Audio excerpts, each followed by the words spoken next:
Welcome back to the Profitable Preschool Podcast, where we speak with visionary childcare CEOs who are building centers with staying power.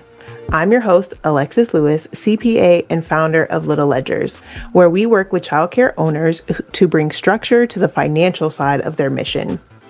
Whether they're focused on stabilizing their operations, planning for sustainability, or whether they're preparing to scale. Our work goes beyond the bookkeeping. It's about building systems that support confident leadership. Every week, we go beyond the enrollment numbers and wait lists to explore what really drives sustainable business. Today's guest is an inspiring child care center owner whose journey reflects the 4 core pillars that we believe every leader should live by: their body, their being, their beliefs, and of course, their business. Today's guest is Penny Payne, founder of 15 Avenue North Learning Academy in Nashville. With a master's from Vanderbilt and a background in educational leadership, she built a school focused on personalized learning and student success. Penny's all about heart, impact, and excellence, and I can't wait for you to hear her story. So welcome, Penny. How are you today? I'm good. I'm excited to be here. Good. Glad to have you. So one thing I've learned about working closely with childcare leaders is that most started their centers from a place of deep passion and heart and care and a mission, whether it was solving like a community need or answering a personal calling. Tell us what your journey into early childhood education was like. Was there like a personal moment that made you say like, this is where I'm meant to be? Yes, it's a little of both. One, I started out as a teacher myself in a classroom. And working as a teacher can be very, very hard because you're stuck in that room 8 to 9 hours. You get a few bathroom breaks, things like that. So I wanted to be that compassionate leader that was there for the staff and there for the families at the same time. And so my center, we run it more as a family-orientated school so that we have the best of both worlds. I'm willing to go in a classroom. I'm willing to help out. I'm willing to do all those kind of things and make teachers feel valued. I want teachers and families to feel valued because no one wants to work 8, 9 hours a day just for a paycheck. Right. That is true. And I think it's important that you had that focus on kind of family centeredness where we're all working together. We're all in this together, not just that it's kind of a top down approach. It's like, we're all in this together. I'm willing to get on the floor and read books or do whatever needs to be done in the classroom, and also take care of the leadership part. So that's important. That's right. That's good. So did you see that like in your, I guess before starting your center, did you see that that was an issue in other places that you had worked prior to? Oh, definitely. I worked at one center here in Nashville, and I worked there for 5.5 years. And I think I seen the director in my classroom maybe 3 times. Wow. That whole time. And my thing is how can you evaluate an employee if you're never in that classroom and don't know what they're really doing? And you should feel valued about what they are doing and passionate enough about what they are doing to see what they're doing, because that gives them, achievement. Also, they feel valued when you come in there and you're like, oh, I love this idea, and things like that. So, yeah. Yeah, that encouragement goes a long way. And like you said, how do you evaluate if you haven't seen what's actually happening on a day-to-day in the classroom? Yep. Right. That's a good point. Okay, good deal. So in my work, I've often heard that the first year in owning a center is kind of a mixture or equal parts of chaos and growth. Looking back at your first year, what challenges really kind of shaped you as a leader? I've been in childcare for a long, long time. So I've been in it as a teacher. I used to be a center director somewhere else. Owning a center and being a director are 2 different things. It really, really is. But I think the most thing that was very challenging for me was financial. Just, because you think coming in here, it's easy. All you're doing is paperwork, enrolling kids, doing this, doing that. No. You got to pay bills. You got to do a lot of things. You got to have payroll. You got to pay payroll taxes. Yes. So it's not easy. And I think that is the main thing for me was the financial aspect of it. Yeah. Okay. I struggled the first year. I really, really struggled. I'm not going to lie. That's fair. That's fair. And thank you for being transparent and just open about that, because I think a lot of times people feel a little bit of maybe even shame around their finances when they're getting started because they feel like they should have known something. And it's like, this is your first year in owning this business and running it in this way. You're going to learn over time. You're going to fix those mistakes that you make the first time and kind of adjust things as you go. Yep. So it's just like a bike. You're going to fall down. You just got to get back on it. Exactly. It's going to hurt. And it's going to hurt a little bit when that happens. Absolutely. Yep. And I think it's important for newer center owners to know that they're not going to have it all figured out at one time. Yes, you've got 20 or 80 students enrolled, but that doesn't necessarily mean that the finances are going to be tight initially. Right. Makes sense. Okay. So, at Little Ledgers, we always talk about the money follows the mission. What's the why behind you and your mission in your center? The why behind mine. Well, I want to be able to employ people and empower people to be able to live financially out in the world. And I also want to be able to have a center where we aren't charging an arm and a leg for the parents to come here, and that they have bills they have to pay too, and I want it, as long as the bills here are getting paid, I can pay my bills at home. Everybody's getting paid a good wage and that I'm comfortable. I'm not about taking vacations. I'm not about doing all that kind of stuff. It will come. That's my why.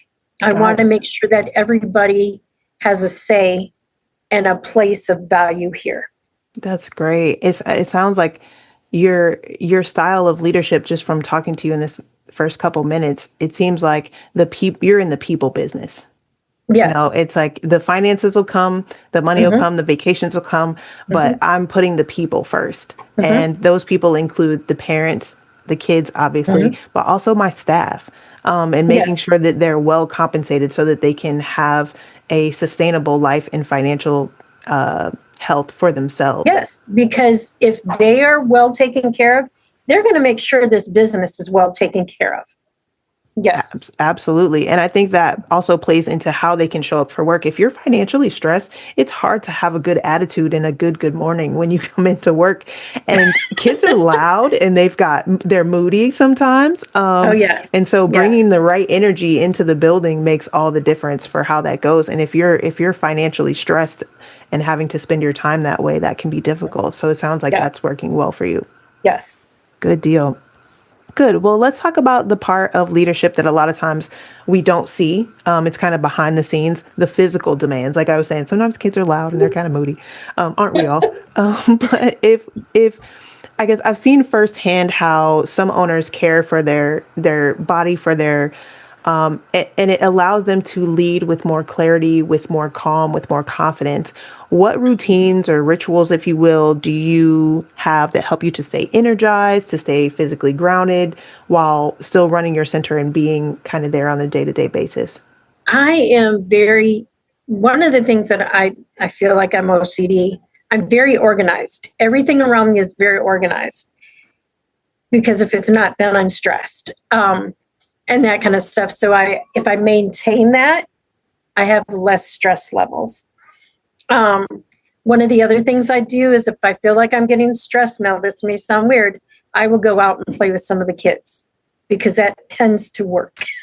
And I really don't, to be honest with you, a lot of times I don't have a lot of stress here at work. I have kids that will literally come in the morning and they'll run in my office and give me a hug. So I guess I don't have time to be stressed because they're, all that love and everything. There are some times where, I'm not going to lie, it can be a very stressful job. And so there are times where even my daughter will say, oh, you're on it today, and that kind of stuff. And when they say that, you do have to sit back and you're like, okay, what can I do to get out of this mode? Mm-hmm. So you just have to step back, walk out of the office, take your Mufasa moment, and then move on. And come back to it. Yeah. That's good. That's good. I mean, being organized, especially in this business, when you've got licensing on one end, tax authorities on the other end, employees and payroll on the other end. If you're not organized, that I can imagine that would create a lot of stress. So knowing that you've got that organizational structure kind of set up is really, really good. And then, like you said, going and playing with the kids, it's like they have so much energy, and kids are so kind and just most of the time, and so just like joyful, and they love to play and run. It kind of brings that childhood joy back out of you, and kind of lets the stress melt away. Yes. My office is right next to a classroom, so I can hear what they say. And sometimes I'm just in here laughing because of I could write a book at some of the things they're saying, so that kind of helps keep some of the stress level down. Yes, absolutely. Sometimes it's like they learn certain words or phrases and then they use them in context, but it's hilarious to hear it from a 3-year-old, Yes, So, yes. Absolutely. So have you ever hit a season, or maybe it's not even a full season, but maybe a month or a time of burnout or exhaustion where you had to kind of reclaim your energy while still showing up for your team? I'm going to say yes. That was probably a few years ago. We had COVID and that. Now, COVID didn't hit us too bad. We worked through it and that kind of stuff, but just the stress of everything. Of course, we got some grants and things like that. So that really helped us. Grants are gone now. Yes. And so we've had to really kind of restructure and do a few different things and like, okay, well, we don't have that money anymore, which I really didn't count on it because I knew it would disappear. Right. But you have to kind of restructure and rethink. And there were a few days where I'm like, you know what, I just don't know if I have it to do anymore. But luckily, to be honest with you, I have a family structure that my family just kept pushing me. Like, you can't, this is your baby. You can't give it up. You can't. Yeah. My director that I have, same thing. She's like, no, you know what? Let's just pray about it. Let's just pray about it. You'll be okay. And that kind of stuff. And I've been able to find that peace again and why I'm here. And that's why I'm still here. That's good. And I know that like post-COVID was hard on so many different businesses, industries, and definitely in this industry because so much money was flooded into it. Like you said, from the grants, like workforce retention. Okay, hey, we've got to pay our employees more. We can pay them more because we have to use this for payroll. Well, shucks, now that that's done, we can't take people back down to the pre amount. Yes. So how do we keep that sustainable? But like you said, while also being able to make sure that the parents aren't having to, pay the equivalent of a mortgage, if you will, on their just to have their children in a place on a day-to-day basis. Yes, that's exactly right. Yeah, it's definitely a balancing act for sure. I always say that your health is part of your profit plan. What's one way that you kind of prioritize your physical well-being into your kind of day-to-day leadership? That might be something like, tea in the morning. It could be whatever your thing is. What does that look like for you? My coffee every day. I bring a cup of, well, it's not really a coffee, it's a carafe of coffee every day. And I will literally sip on that all day long. And that kind of stuff. That is just my go-to. I make sure that I have lunch every day because that's my time. That is just my time, whether it's right here at my desk or what, that is my time to just kind of move back. Yeah. And I have more recently in the past year and a half, been more focused on my health because I've told myself if I don't take care of my health, then where will my business be? I got to be healthy and here to have the business. So I've been, focusing on that a lot more. That's good. That's good to hear. Yeah, that morning jolt of energy from the coffee and then making sure that you're like over time, I think that's important for all business owners to realize is that if we're not taking care of ourselves, then where does that leave our business? Of course, we could hand it off to our kids, but Mhm. we want to be long and old and very, very gray before that, Yes. before that has to happen. Yes, yes. Yes, absolutely. So when working with clients, we don't just kind of talk about spreadsheets. We talk about like your beliefs and how those play into it. I did hear you say something about making sure that you pray about something. Mhm, Your purpose, your identity, your connection mhm, with something bigger, on a day to day. That's what fuels the longevity mhm, of the business and of yourself. mhm. How does your faith play into or shape how you lead and make decisions as a business owner? Well, I do agree that if I didn't have God, I wouldn't be where I'm at today. Um, he has helped me along the way. He's my co-pilot or my pilot and I'm the co-pilot. I don't know which one. But I've been through a lot of struggles here in that, and I can definitely say it wasn't just me getting me through it. He's helped. He's opened certain doors or closed certain doors. I have never needed to worry about enrollments here.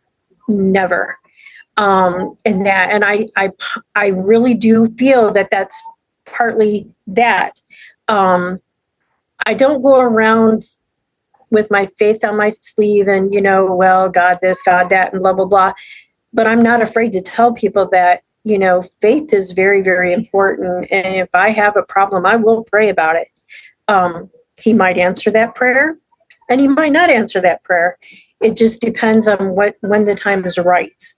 Um, and that. So, yeah, I'm very founded in my belief there that God is everything. He is the reason that we're here. And without that faith, I would not be here. Right. That's so true. And like you said, sometimes it's an answer to the prayer. Sometimes it's the answer we want. Like you said, sometimes it's no answer, but sometimes it's also a no. And it kind of, that no kind of protects us from some things that we Right. may have gotten into that we shouldn't have or Yeah. thought was a good idea, but it just long term, we can kind of see that wouldn't have aligned with the plan. Yeah. And you have to look back and the issue that you're having, is it my issue or is it really something that we could do here? Or is it just something that I want to do because I feel like it needs to happen kind of thing? Yeah. Right, right, Yeah. absolutely. So I guess, do you feel that this work that you're doing is part of your life's calling? Like, how does that sense of purpose guide you when things get I hard? really do feel that it is because we have a program here. We have a family coach, and so we're not just about childcare. We're here to work with the whole family. Okay. Okay. So if we have a family that's having a housing issue, we have a family that's having an issue paying bills, we have a family that's, just struggling with food and stuff. We connect them with our family coach. She then will help them. And so we've actually been able to help people stay housed. We've been able to help people get food. We've been able to help people keep their cars, and things like that. I think it's about showing people you really are mission focused. My mission is to help other people. That's what I'm here for. Mhm. I know it's a business, and I get that it's a business, but we're here to help others, not ourselves. So, Absolutely. And I think when you help others in that way, I've never heard of the family coach thing, but that is amazing. First of all, mhm, let me say that because I mean, and depending on where your center's located, some centers may be in more mhm, affluent areas versus others, but regardless of affluency or not, people can go through hard times. You can be the CEO of a Fortune 500 company and lose your mhm, job tomorrow. It happens. Like there's been mhm, layoffs all over the place this year. So life happens and people go through hardships. And to hear that one of the businesses that you're working with where your child is attending on a day-to-day basis for hours on end mhm, is there to help you and help you be able to get back on your feet or being able to help mhm, you to resolve some of those issues, mhm, that helps the community. And it also helps to kind of keep that family and that even that child's stress level low, so that there's not trauma associated with Right.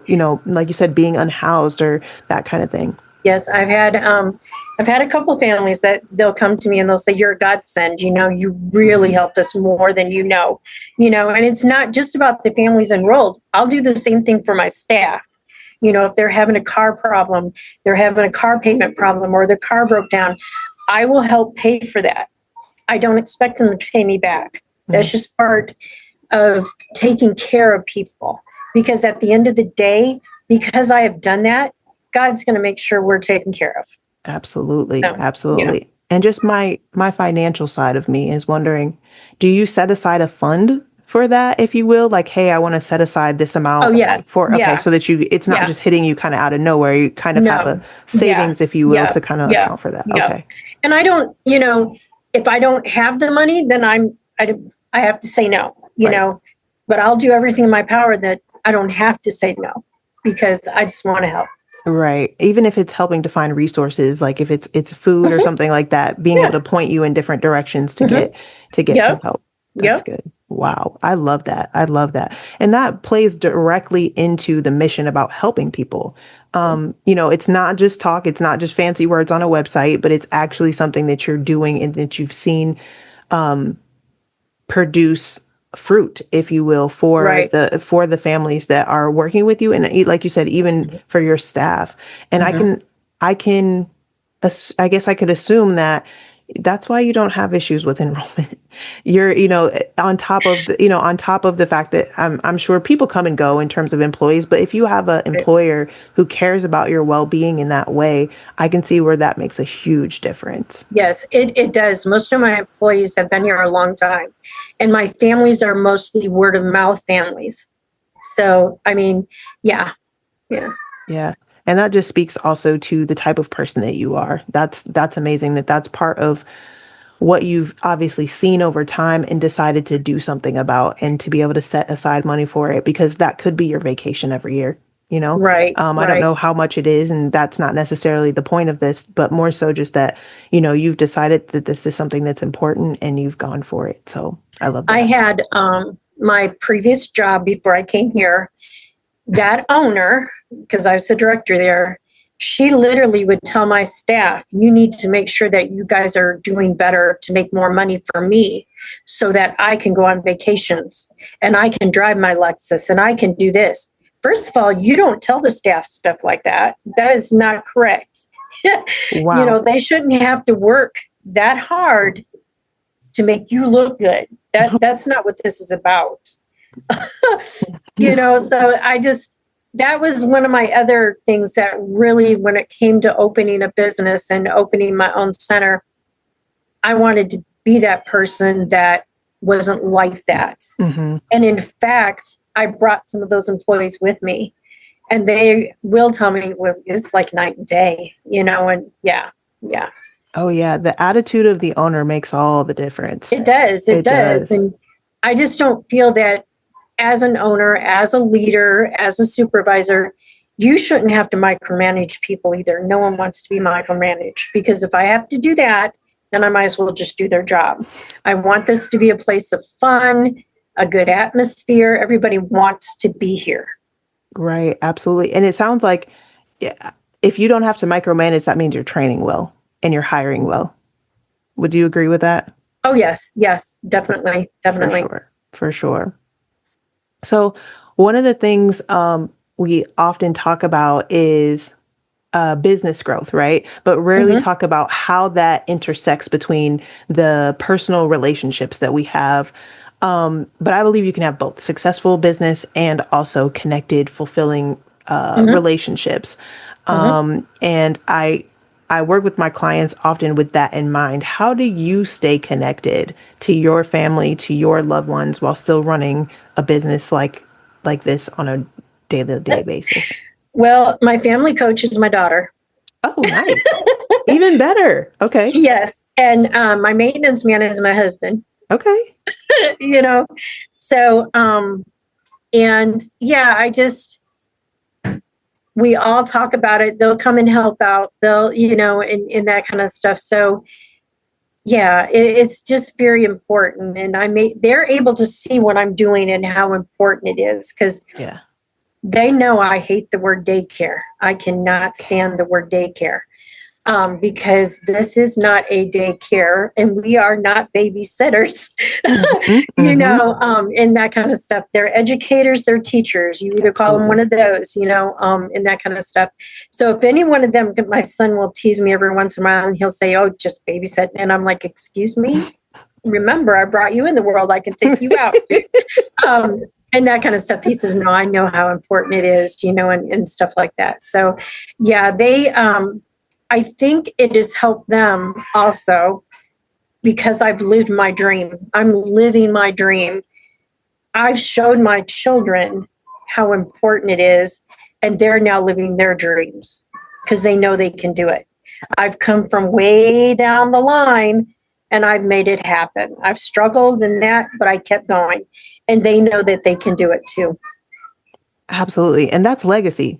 That's exactly what that is. And legacy doesn't always have to be inheritance financially. Sometimes it's the grit that it takes to get through something, and watching mom be able to do that. And watching, like you said, watching you live your dream and working with you within your business as maintenance, as the family coach, those sort of things, giving them opportunities even within the family is really great. And I know some people have a hard time trusting family members or loved ones within their business because they feel like that they'll take advantage because they've been given the opportunity as opposed to quote unquote earning it, if you would. Have you had any challenges with that at all? I have not.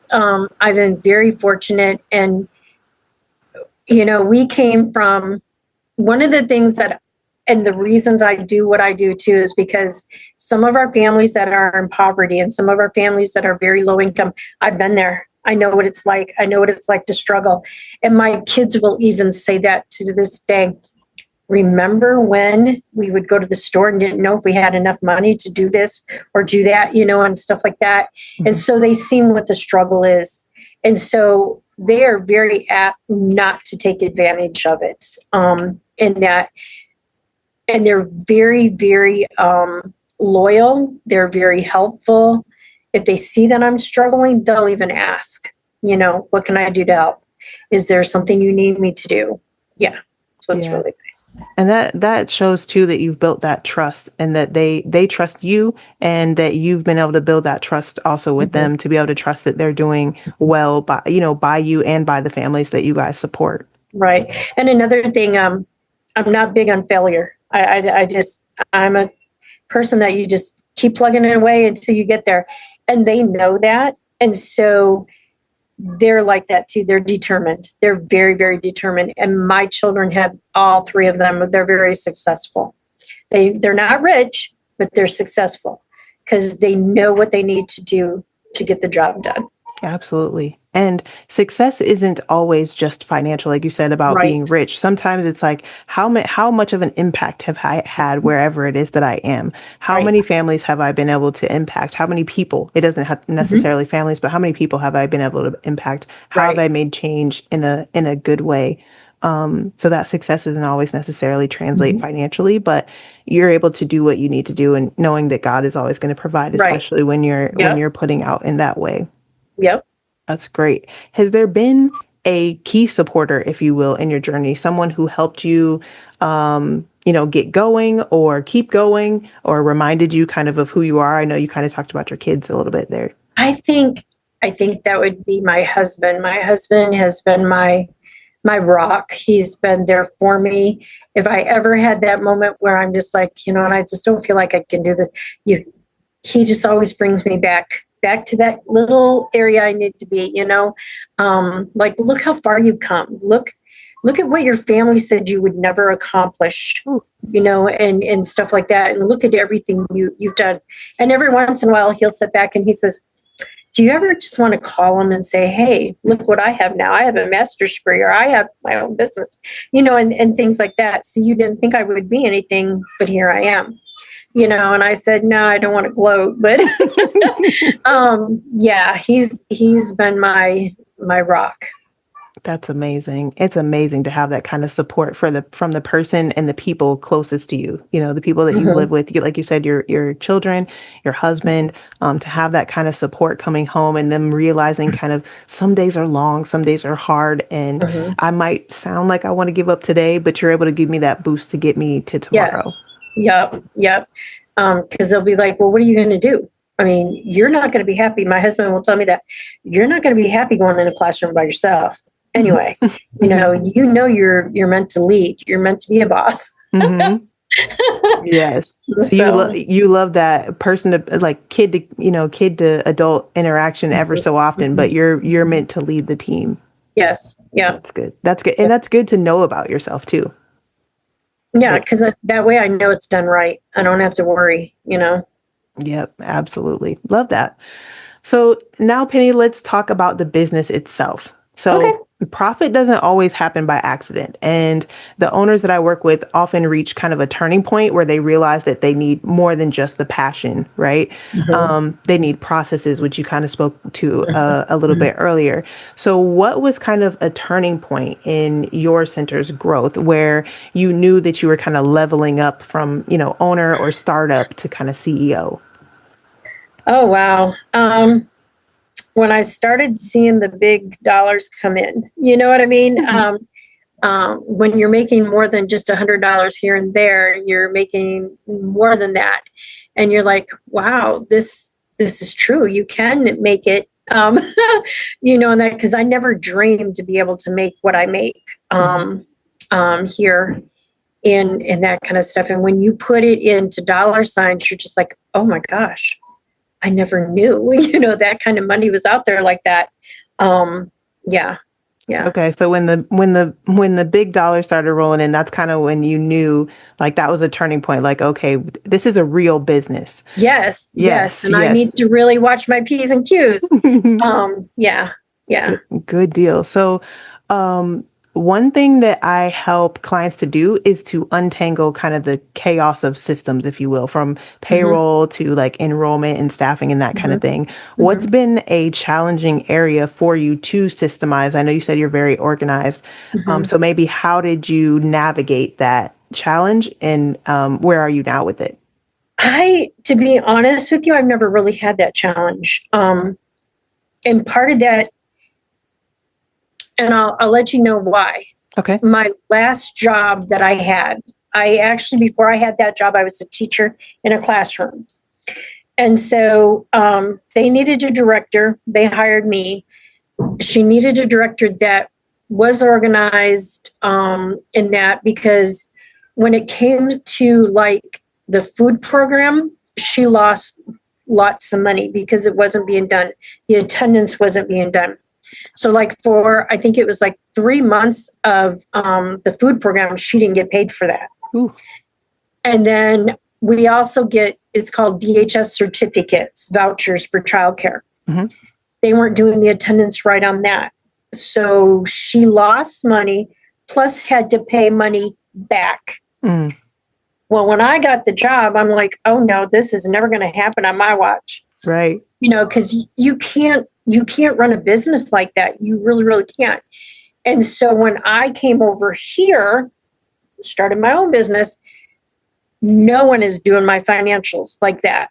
I'm doing it because that way I know that it's done correctly and done right. Hmm. Um, so that's kind of how I've been. At first, I had to do it all. I had to make sure it was all done right. Lately, I've been able to delegate a little bit more. Um, but like for payroll, I have a payroll company that does that. So then, of course, they do all my tax stuff and all that for me. So I don't have to do any of that. Hmm. So that's nice. My enrollments and my hiring, I do that, but it's not hard the way I do it. It's an easy process. So Gotcha. I try to make sure everything that we do here flows because we don't have time for a hiccup in between. Got it. Can you give a specific example about something that you systemized, that you're willing to share, that has made your process flow so smoothly? Um, give me an example, because I think I know what you're meaning. It could be anything from a software that you've chosen to use to make things easier. It could be a process like documentation that you've implemented, anything like that. I have in my office, and it's actually behind me. I have all my books labeled like food program, childcare certificate attendance, all that. So there's that. But we also have a program that we use. It's called ProCare for all of our billing and for our enrollments and things like that, and communicating with parents. That has really helped a lot. Yeah. So that was one of the things I said when I got over here, I'm getting that program. Because my previous person, the job where I worked, they wouldn't allow it. They're like, you're just a small center. We're not going to pay for that. I don't care if you're a small center or not. You need to do something that's going to make your job easier. Mm-hmm. And this makes my job easier. The other thing that we do, we use a food program called CareMove. Instead of going through the state and doing all that on my own, I go through this sponsor and I do some of the paperwork here, but they do the major paperwork for me. I don't have that headache. So if we ever were to get audited by the state, it goes through them. Got it. Yeah. Okay, that sounds great. So you decided, regardless of size, I'm going to have ProCare help me with the enrollments and the attendance and, all that kind of stuff. Yes. And CareMove, it sounded like you said, is the sponsor who you've chosen to work with, who helps with that food program process. Yeah, right. The amount of paperwork and compliance that's required is heavy. And if you're also being there on a day-to-day, managing staff, making sure all of the different things are done, it can be a lot. So it sounds like you found the right system and flow for you to make sure that, you still have obviously some things to do within the food program portion, but you're doing your part in delegating the rest. Yes. It just makes your life a lot easier, because then you're able to put that extra time in other things that you need to for the center. Absolutely. Yes. That's great. So what are you most proud of when you look at what you've built? Not just financially, even. It can even be culturally, maybe. Well, to be honest with you, I'm most proud of I've been here for 10 years when I didn't think I would be here past the year. Because I'm not going to lie. It was a very big struggle the first 3 years here. Okay. And that kind of stuff. And like I told you before, it's the financial part of it. But I am just very proud that we are still here. We still have a great reputation, and that we're growing strong. When I got here, we only had 3 classrooms. We now have 6. Wow. That's how much we've grown. So that lets me know I'm doing something right. Absolutely. That is definitely something to be proud of. I think that first 3 years, like you said, the financial, let's call it chaos, the financial chaos, the first couple of years is more so because it's a learning experience. And like you said, you were at 3 classrooms at the time. Are you in the same building that you were in then? We're in the same building, yes. Same building. Yes, so we leased the building, yeah. Yeah. So that building at the time, if you were at 3 classrooms, it wasn't able to support maybe as much as 6 classrooms can. So now you're, finally seeing as the years go on, like the fuller you are, the more smoothly things can probably go. Right. Absolutely. So what is next for you and your center? Like, are there any growth goals, expansions, innovations that you're dreaming about? Okay, this is going to sound really weird as a business person. I don't mind expanding, but I probably won't expand because I can't be in both places. Okay. And the atmosphere that I have made here, I can't make sure that it's the same atmosphere there. Does that make sense? Yes, absolutely. And I'm not trying to say that it's just because of me. Okay. But I have certain values that I have for here. I have a certain way I do things here, and it works. Mm-hmm. And it would be really, really hard to make sure that it's there. That makes sense. Yeah. Sometimes it is really hard to duplicate what you've created, especially if you're having to be split between multiple places at the same time. Well, and I think my feeling for that is I've worked for centers that have done that. They've branched out and they've lost sight of their mission by doing that, because then they get those dollar signs and it's all about money. Mm. And I think when you get to that point and you're only about money, you might as well hang it up, because you're not going to last long. Because you need that compassion. You need to have that value. You need to have that mission driven to help people.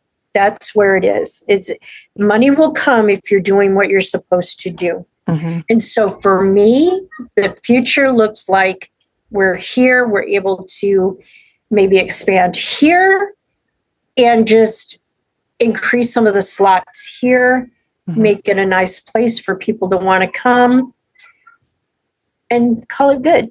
Yeah, that's great. I recently heard another owner saying not to split centers, but to get bigger at the one you're at. So if you have the ability to expand it, like add another classroom or, get into another space there, to do that as opposed to opening a separate location, because like you said, it splits you up. Because I'm here. Yes, exactly. It splits you up. And it's hard to keep that. I'd call it control, but it's not necessarily the micromanaged portion of control, but things can get a little bit more chaotic. And I think a lot of the location center owners that I've talked to or that we work with have had that struggle of, oh shoot, now I have this director here who does this really well and this one over here who is struggling with this or that, and trying to kind of manage that, being away from the business in that way, but also carrying that culture from that initial center that was your baby and trying to replicate it somewhere else is harder, much, much, much harder to do, even if the first one can run without you now. Yes. And there is room here on this property that we could expand. Got it. We just have to get there financially. Sure. And when we do, that would be awesome. Those are some of the goals that I could see happen. Yep, absolutely. I could see that. And like I said, it's hard to replicate the culture and things that you've built. And it's kind of like starting over. It's like doing those first 3 years over again when you open a new center, because now you've got to tell people about you're here. Hey, we're here in this new location. And do we have enough kids in that area that are going to move about, and come here? And all of those first 5 year struggles happen all over again in a new place. Yeah. And then, if you lease a space, they want so much money for that space, but they don't include like utilities and things like that. And then you're just like, okay, so you're wanting to charge me $11,000 a month, and then I still have to pay for all of this other stuff. I'm going to have to make sure I have this many kids all the time, and that kind of stuff to make it work. So, yeah. And it sounds like by that, you kind of know your numbers, like the data, like this is how many kids, like you said, this is how many kids I'm going to need at minimum just to cover the rent portion, not even the air conditioning going out in the middle of the summer or something like that, that absolutely happens as well. So good. So if a brand new center owner came to you today, someone who wants to build a meaningful business without burning out, what would you tell them? I would say take it one day at a time, and be prepared for the struggle. Okay. Because it's not all peaches and cream. There's going to be struggle, but know that there is a light at the end of the tunnel if you keep going, in that kind of stuff, and don't sweat the small stuff. Just take it one day at a time, start small, and then just move forward. I think that's one of the things that a lot of businesses do is they look at that big picture and they feel that everything has to start big. No, you got to start small. If you start small, you can expand, you can grow. Yes. Yeah. That's great advice. Great advice. And also to look to your peers, look to other people, ask questions, use them. There are resources out there. There are people that will help you. And if you ever need an ear, someone to talk to, call someone, call me, and we'll be there for you.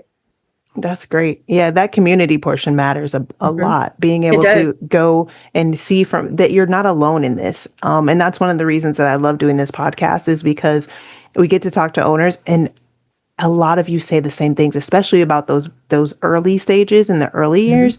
And so is someone listening who's new or just getting into it, knowing that you're not alone, that you aren't incompetent because you haven't figured something out or because things are difficult.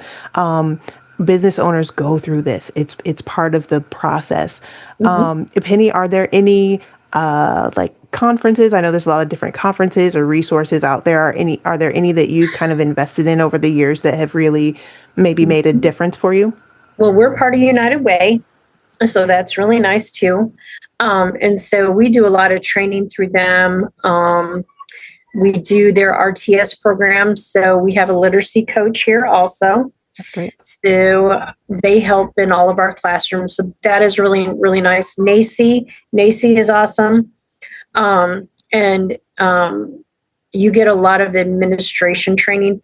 That would be one thing that I would tell a business owner, an administrator in a childcare center, make sure you're getting that training too. Don't just leave it for your teachers. You need to do it.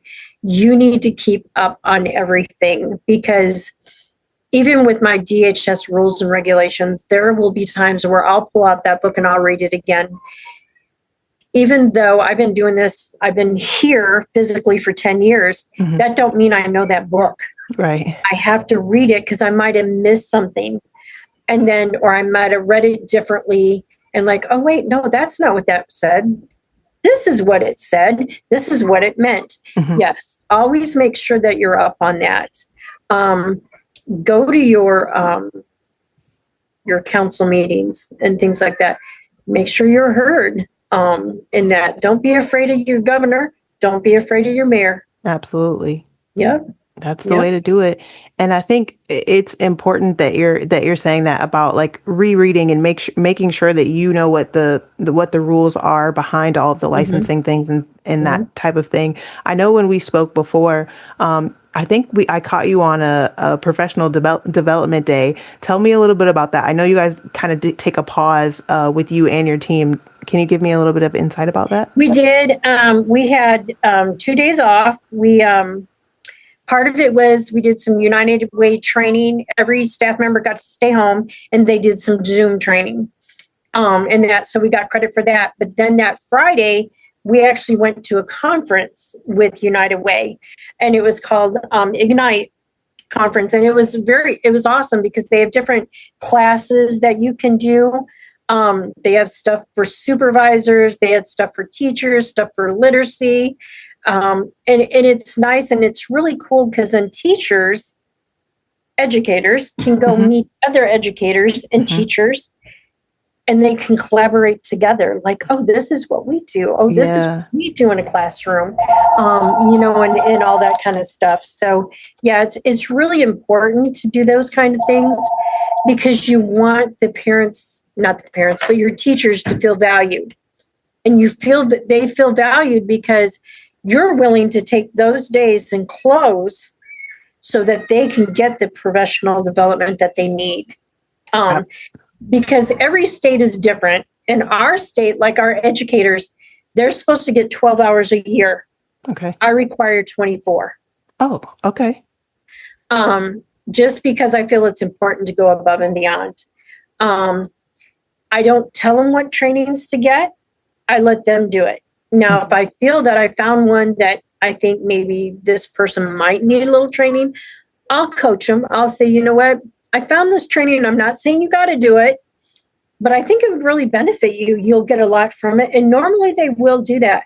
But I have to say, when we did this conference this time, everybody took something that was really important to them. They took trainings that they could really use in their classroom. And I thought, that is really cool because that shows me they're listening. You want to make sure that your staff are listening to you too. But they show you in certain ways that, hey, I got it. I got this.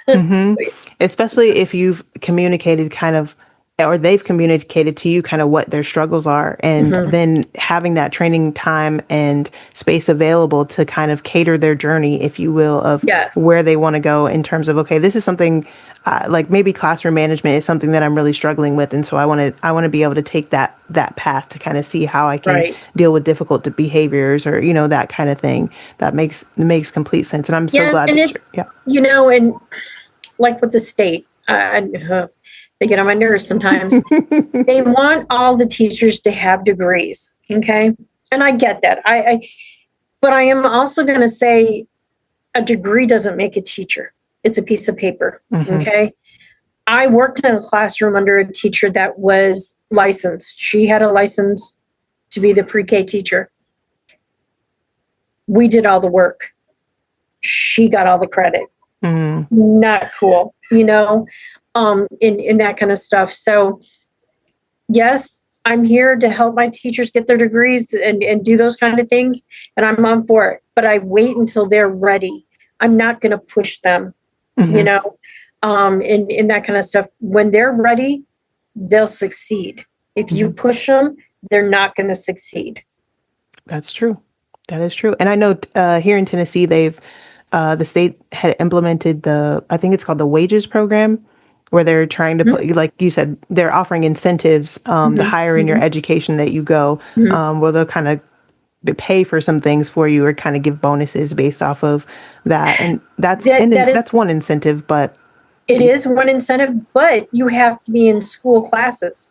I was reading it yesterday. It's really funny you said that, and that kind of stuff. And I do have one employee that has never went to school, but they've been in the profession for a long time. Why can't they benefit from that?